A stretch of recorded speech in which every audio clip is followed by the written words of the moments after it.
Welcome to my first video on this new channel. Here I want to show you some of my budget gear and especially old keyboards from the 80s. And since this is my first video, I want to start with a kind of classic review. And for that purpose I've chosen a small and quite simple keyboard. It's the Casio PT-87. It first came out in 1987 and it's just a tiny little toy keyboard with 32 mini keys, 8 monophonic sounds, 12 rhythms, and it was mainly meant to play back the ROM Pack tunes and teach kids the melody with blinking lights right above the keys. It was a reissue of the PT-82, which came out in 1986, but there are two differences between these models. The first is the color. The PT-82 was available in red, white and black, the PT-87 only in grey. The other difference is that the PT-87 is missing an output. So before I'm going to show you the features in detail and try to make some music on it, I'm going to install an output jack. So let's have a look inside.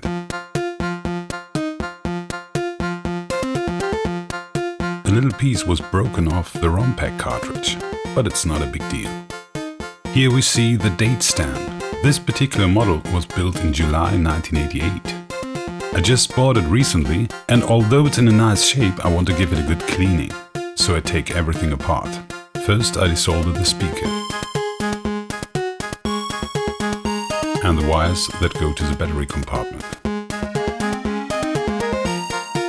A few more screws, and here we see the chip.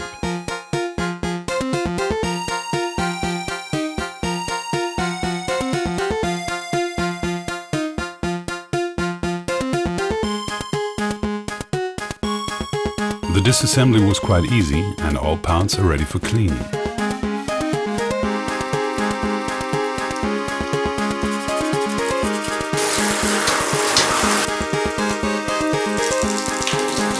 The easiest way to add an output would be to disconnect the speaker and connect the two cables to a mono jack.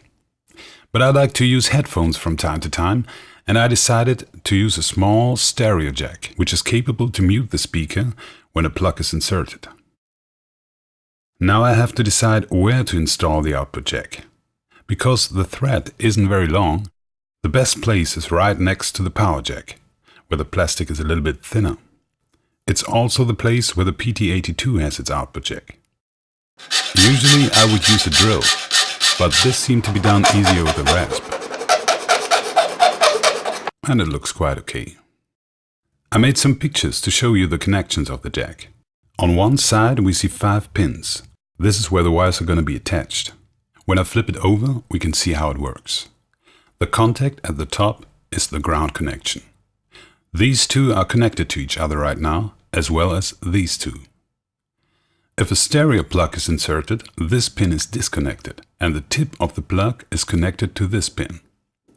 Also, this pin is disconnected and the ring of the plug is connected to this pin. That tells us that these are the contacts for the left and right speakers, because they are disconnected when a plug is inserted, and that's what I want to achieve. Back to the other side. Here we have the two speakers, tip, ring and ground. I have to solder the signal wire from the amp, that was originally attached to the speaker, to the tip pin, and the ground wire goes to the ground pin. I need 2 new cables to connect the speaker again. Just speaker left and ground. I don't need the right speaker pin because this keyboard is mono. But I need to connect the tip and the ring pin to get the same signal on both sides of my headphone. Before I install the output jack, I put everything back together again.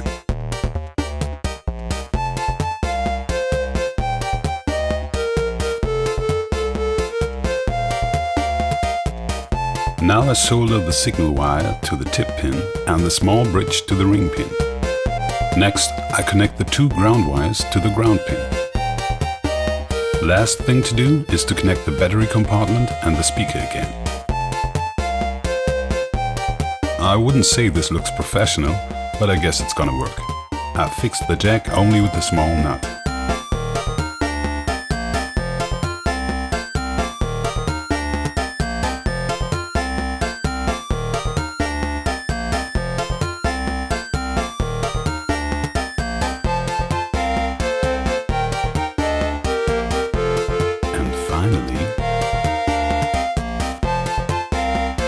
for testing. There are 3 modes. The first mode is the play mode. In this mode we have a monophonic main voice and 12 beats. Unfortunately, no full accompaniment. The sounds are simple filtered square waves, a little bit like the well-known VL1. When switched on, the piano is automatically selected.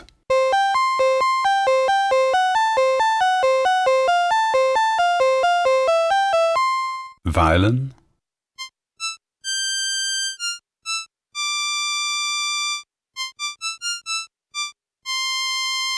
organ,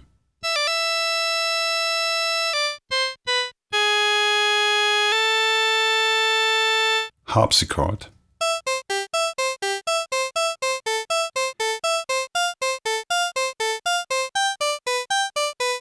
my favorite, celesta, the only with sustain, trumpet,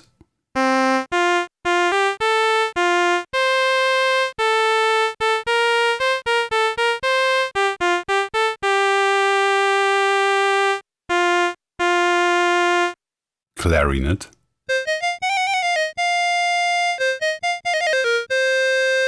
and flute.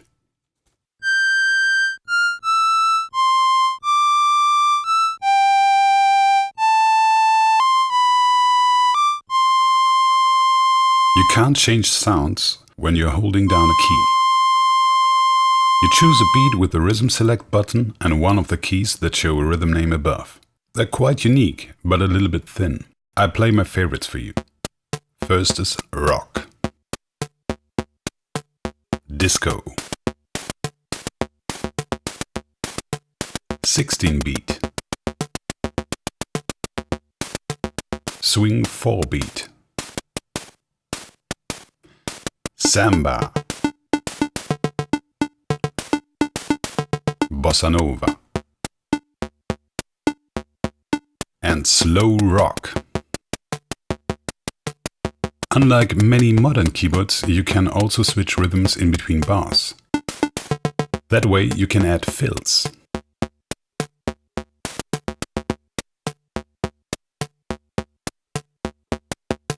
The main feature is the ROM Pack cartridge.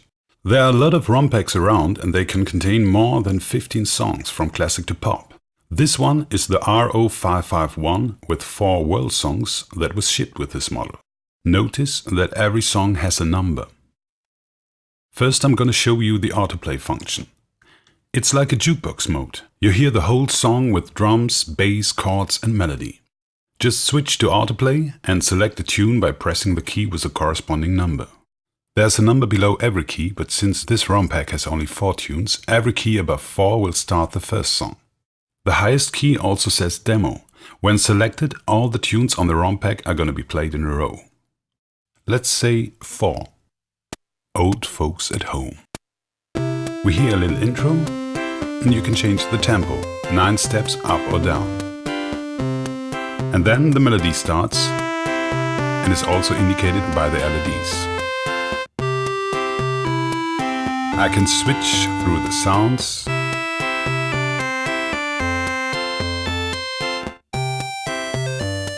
and change the rhythms. If you listen closely, you can hear a second voice.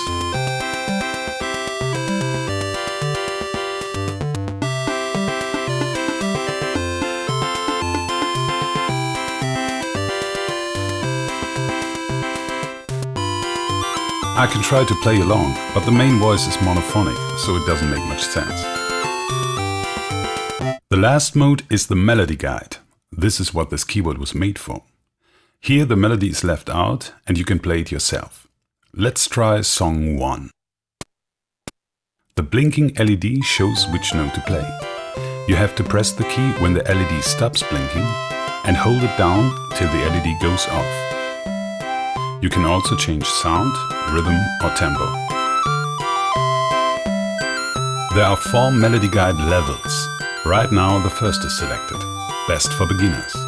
The lights are blinking and the accompaniment always waits until you press the right key. Also a good feature for beginners is the one key play function. You don't have to worry about the right keys. Just play the melody with 2 buttons to practice timing. And when finished, you can press the rating button to see how you've done.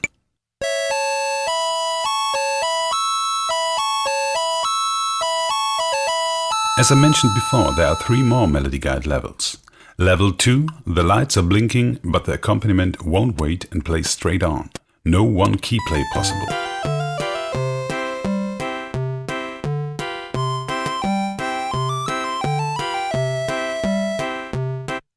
Level 3, like the first without lights. But if you don't press the right key within 6 seconds, the LED lights up and also the next 5 notes are indicated.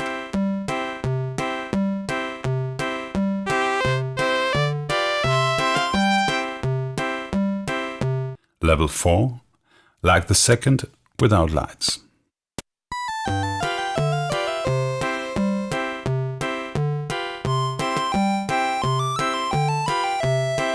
So, what do I think about this keyboard? Maybe the melody guide is a good thing for starter, but it's difficult to play your own music. In play mode we are left with a thin beat and a monophonic lead voice, although we heard before that the PT-87 can produce more than one voice at a time. There's only 2.5 octaves, in a quite high key range. 3 of the sounds, the violin, celesta and flute, are even 1 octave higher. The sounds are optimized to play along to the ROM Pack tunes, and that's the main weakness of this model. There's no transpose switch, no manual bass sound, no vibrato, no sustain. But wait, there are also the rating sounds. In play mode you can manually choose one of the 4 rating sounds with the melody guide select switch.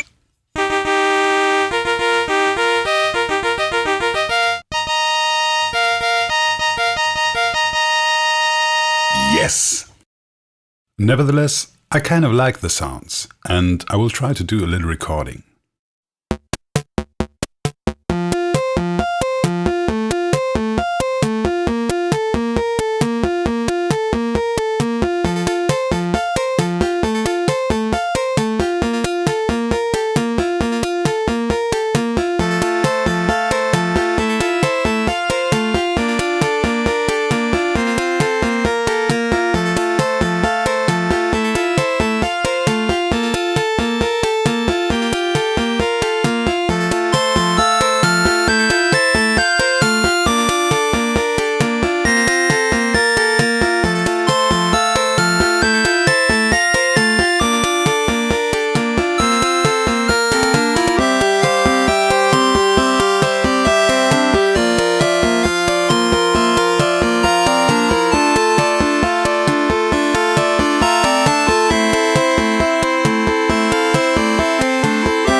Hope you liked it.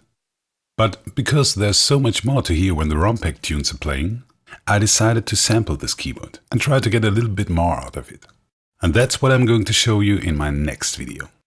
Thanks for watching.